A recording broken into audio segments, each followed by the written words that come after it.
এবার আসেন মিজানুর রহমান আজাহারির তাফসির মাহফিলে গ্যাঞ্জাম নিয়ে কথা বলি। সিলেটে যেভাবে মিজানুর রহমান আজাহারির ওয়াজের শেষে হট্টগোল করে বন্ধ করে দেওয়া হয়েছে, তাতে আমি হতবাক এবং ক্ষুব্ধ। শুনেন তার কথা, শুনেন শেষ দিকের কথা। এই জায়গাটাতে এরকম কেন হইলো? শুরুতে তো এটা ছিল না। এখন আইন শৃঙ্খলা বাহিনী তোমাদের সাথে লাঠি চার্জ করবে, ধাক্কাধাক্কি করবে, তোমরা আমার সাথে এটা হবে এরকম? তোমরা তো ব্যথা পাবা তো। বসো না, সবাই বসতে পারলে তোমাদের কি? বসো। এটা আমি এখন পরিকল্পিত কিছু হতে পারে এই ধারণাও করতে হবে আমাদের। লক্ষ লক্ষ মানুষ বসে আছে, তোমরা একটু শান্ত হবে না? হ্যাঁ, বসো। আর 2 মিনিট একটু কোঅপারেট করো। 2 মিনিট একটু কোঅপারেট করো। জি পুলিশ ভাইরা, হ্যাঁ আস্তে জি বসে যাবে। হ্যাঁ ঠিক আছে, 2 মিনিট। এই বিভাগে আমার আর আসা হবে না, আমি একবারই তো আসলাম। সো যা বলার তো আমি এখনই বলতে হবে, এমন না যে আমি আবার সুনামগঞ্জে আসবো, হবিগঞ্জে আসবো। খুবই গুরুত্বপূর্ণ কয়েকটা কথা আমি রাখবো তোমাদের সামনে। বসো, শেষ করে দিব। এই তো আর 10 মিনিট সময় আছে আমার হাতে। বসো। মাশাআল্লাহ, এই ঠিক আছে। আমি কলে এখানে এক বিশাল ষড়যন্ত্রের গন্ধ পেতেছি। ঘটনা ছোট, রাজনৈতিক গুরুত্ব অপরিসীম। আজারি সাহেব নিজেই কইছে যে সামান্য জায়গায় অল্প কিছু লোকে কাজটা করেছে। শুনেন, পুরো লক্ষ লক্ষ মানুষ, আমি তো দেখতে পাচ্ছি কত লক্ষ লোক হয়েছে। একটা জায়গায় কোনো সমস্যা নাই। এখানে কয়েকশো ছেলে পেলে এই ধাক্কি না নিজে শুনতে পারতেছো, না অন্যকে শুনতে দিচ্ছ, না আমাকে বলতে দিচ্ছ। কি করতেছো তোমরা? এগুলো কি করতেছো? আমি আজকে just as a gesture of goodwill, আমি নামটা কইলাম না কে করিছে, কয়া দিমু কিন্তু কে করিছে এইটা। এই হট্টগোল হয়ে কেন সুষ্ঠুভাবে শেষ করতে পারলেন না তাফসির মাহফিল আজারি সাহেব? কারণ বিএনপি নেতারা প্রকাশ্যে বলিছে মাহফিলে আজারি সাহেব হেস্তনেস্ত শিকার হবে, এটা কইছে বিএনপি নেতা। সত্যি কথা, আমি ব্যানে করছি না। এই যে শুনেন, রহমান আজারি বক্তব্য রাখে, বিএনপির বিপক্ষে এত সাহস সে কোথায় পায়? আপনি এই জামাতের পক্ষে কথা বন্ধ করেন, নাহলে দেশের মানুষ যেভাবে আপনার এই যে মাহফিল করে, মাহফিলে কিন্তু আপনি আস্তে আস্তে শিকার হবেন এই মুসলিম লীগের কারণে। কারণ এই মুসলিম লীগ কিন্তু বিএনপি কে পছন্দ করে, এই মুসলিম লীগ কিন্তু অন্য সংগঠনকে পছন্দ করে। কিন্তু আল্লাহর নামে স্লোগান দিয়ে, ধর্মের কথা বলে, মাথায় টুপি লাগিয়ে, পাঞ্জাবি পরে বিএনপি কে বলবেন না আপনি, তাহলে কিন্তু আস্তে আস্তে শিকার হবেন। আবার যে কোনো মুহূর্তে কিন্তু আপনি দেশান্তর হতে পারেন। ঠিক তার পরদিন এই ঘটনা ঘটলো। তার আগে তো অনেক নেতা, রিজভী ভাই তার সহকর্মীদের তাতায় রাখছে। এখন আজারির উপর কেন বিএনপি বিলা? দুইটা কারণে। এক, বিএনপির তো জমায়েত করতে টাকা খরচা হয়, এমন কোন বক্তা নাই যার বক্তৃতা শোনার জন্য লাখে লাখে মানুষ যাবে। খালেদা জিয়া বা তারেক রহমান আসলে যাইতে পারে, কিন্তু দেশে আছে এমন কোন নেতার বক্তব্য শুনতে এখন আর যাবে না লাখে লাখে লোক। আর আজহারীর বক্তব্য শোনার জন্য স্মরণকালের সর্ববৃহৎ সভা হচ্ছে, যেটি যাচ্ছে সেটি হচ্ছে। এটা গা টাটাইতেছে বিএনপির। জনসমাগম মানে ক্ষমতা, বুঝছাও? আমাদের ভিডিওর ভিউ গেলে ক্ষমতা, আমাদের পোস্টের লাইক শেয়ার ক্ষমতা, এই ক্ষমতাকে বিএনপি চ্যালেঞ্জ মনে করিচ্ছে। আর 2 নাম্বার, ইন্ডিয়ার ডরায় জনপ্রিয় ইসলামী বক্তারে। এই জন্যই তারা চড়াও হয়েছিল মৌলানা দেলাওয়ার হোসেন সাইদের উপরে। আজহারী সাহেব ইভেন বিগার থ্রেট তাদের জন্য, বড় ভয়, কারণ সংঘবদ্ধ মুসলমানে তাদের ভয়।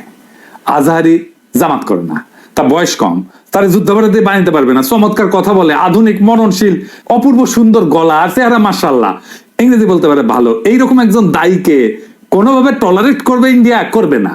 এক বেকুব তার মাথার দাম ধার্য করেছে। শুনেছেন? শুনেন,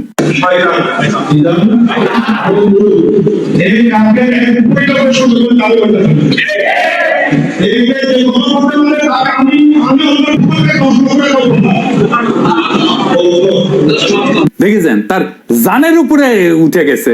পুলিশকে কইছে ওই হারামজাদারে এখন ধরে প্যাকেট করেন, ওই যে কইছে 10 লাখ টাকা দিবে, প্যাকেট করেন। বিএনপি নেতারাও খুব অপমানজনক ভাবে কথা কইছে যে আজার ইউজার পিছে লাগিছে। দেখেন দুদু ভাই কয় আজার নাকি মাজার কি যেন আছে, দেখেন শুনেন। ওই যে কে যেন আজার নাকি মাজার একজন আছে। দুদু ভাই, আপনারা যে বিএনপির দুদু বলে এটা জানেন? দুদু দুদু, বুকের দুদু, বুকের দুদু নাম বিকৃত করেন কে? বেদবি কুটি থেকে শিখেছেন? আপনার কর্মী আপনার কথা না শুনে আজার ইউজারের কথা শুনবি? এটা জানেন না তো? কর্মীর সাথে তো যোগাযোগ নাই, জিজ্ঞেস করে দেখেন। আজার ইউজারের নাম শুনলে কয়বার সালাম দেয় শুনেন, আর আপনার পিছে যে কি কয় শুনেন, নিজেরা বেশি হারকুলিস ভাবেন না, বুঝছেন? উঠলের দিন বাগে খেয়েছে। আওয়ামী লীগ আমলে ওয়াজে এসে আওয়ামী লীগ নেতারা সরব হইতো না, দেখেছেন না? সরব হইতো না। এখন বিএনপি নেতারা সরব হচ্ছে। এই যে দেখেন, এটা আমার শহরে বগুড়ায় মাওলানা বজরুল রশিদ মিয়া, আমি কলে খুব পছন্দ করি, খুব চমৎকার একজন আলেম, কলে খুব সুন্দর ওয়াজ করেন, উনার উপরে চড়াও হয়েছে, মিজাজ খারাপ হয়ে গেছে দেখে। আর চড়াও হয়েছে কে? আওয়ামী লীগের পান্ডা মোহনের ভাই বিএনপি নেতা বাদশাহ, দুই ভাই দুই দল করে, এক ভাই আওয়ামী লীগ এক ভাই বিএনপি। ওর ভাই বগুড়া শহরের কোনো জমি বাকি রাখে না, যে মোহন দখল করেছে, দুই ভাই দল করে সিস্টেম কইরা এখন আরেক ভাই রাজত্ব চালাইতেছে বগুড়ায়। এরা আগা পাঁচতলা দুর্বৃত্ত ফ্যামিলি। শোনেন কি করিছে। কিসের ভাষা ভাই, আমরা আমার দেশে থাকি না, আমরা দেশে থাকি না। ঠিক আছে, আপনি বলেন কেন যে আল্লাহ আকবার একবারই ছাড় দেয় না?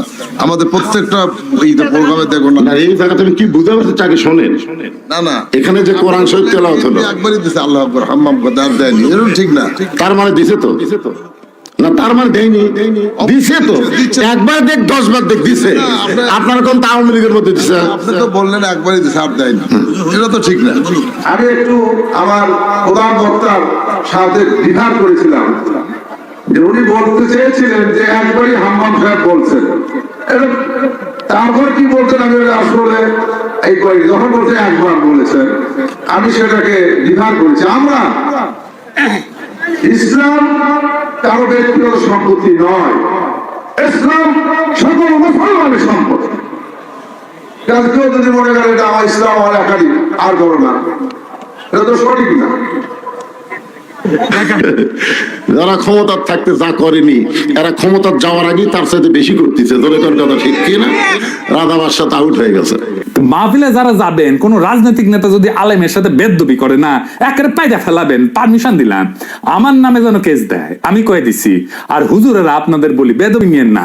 আপনারা কোন আক্কেলে এই সমস্ত রাজনৈতিক দুর্বৃত্তদের ওয়াজের মঞ্চে আপনাদের পাশে বসতে দেন? ওদের সে যোগ্যতা আছে আপনার পাশে বসার? পাবলিকে তো আপনার ওয়াজ শুনবার এসেছে নাকি? ওই বাঞ্চত গুলো ক্ষমা দেখবার আসছে, তা তো আসে নাই। আমি দুঃখিত, মুখ খারাপ করলাম, হুজুর বিয়াদবি মাফ করে দিয়েন, কিন্তু এই তো মেজাজ খারাপ হয়ে যায়। তো আপনি কেন ওগ্রে পাশে বসান কেন? আপনার ওয়াজের জমায়েতের ফুটেজ খাবার আসে, ওই হারামজাদা নিজেরা দেখলে তো পাবলিক আসবে না, কথাও কবে পারে না। আপনার ওয়াজের জমায়েতের ফুটেজ খাবার আসে, এটি এসে সে দেখায় যে আমি মেলা বড় নেতা। এগুলো পাত্তা দিবেন না, দাবরানি দিবেন, সাইজ হয়ে যাবে। ওয়াজের দিন তারিখ যেদিন ফাইনাল করবেন, ওই সময় কয়ে নেবেন মঞ্চে, যেন কোনো রাজনৈতিক নেতা না উঠে। এই হারামজাদা গুলা সেকুলার সাজে, কয় যে ধর্মকে রাজনৈতিক উদ্দেশ্যে ব্যবহার করা যায়। তুই উঠিস কেন ওয়াজের ইয়েতে? তুই রাজনীতি করিস তো, তুই ধর্মকে ব্যবহার করিস কেন? তাইলে তুই উঠিস কেন ওয়াজের স্টেজে, মঞ্চে? কোন রাজনৈতিক নেতাদের বক্তব্য দিতে দেওয়া যাবে না। ওরা কয় না নির্বাচনে আসেন, রাজনীতিতে আসেন, কয় না? হ্যাঁ, এই যে দুদু ভাই কইছে, এই যে শুনেন, ভাইরে রাজনীতি করবেন সোনামে আসে, 2.5 লাখ রাজনীতি করেন। এবার কইবেন তুই এটা ওয়াজ কর, নিজে নিজে কর, দেখি হাউ মেনি প্যাডিতে হাউ মেনি রাইস, পারিস নাকি দেখি। আগামীর বাংলাদেশে রাজনৈতিক দুর্বৃত্তদের ঠাঁই নাই। হাজারো ছাত্র জনতা এমনি তাদের জীবন দেয় নাই। আমরা নতুন রাজনীতি চাই, আমরা নতুন কণ্ঠস্বর চাই, আমরা ফ্রেশ জিনিস চাই, সেকেন্ড হ্যান্ড মাল না। ইনকিলাব জিন্দাবাদ।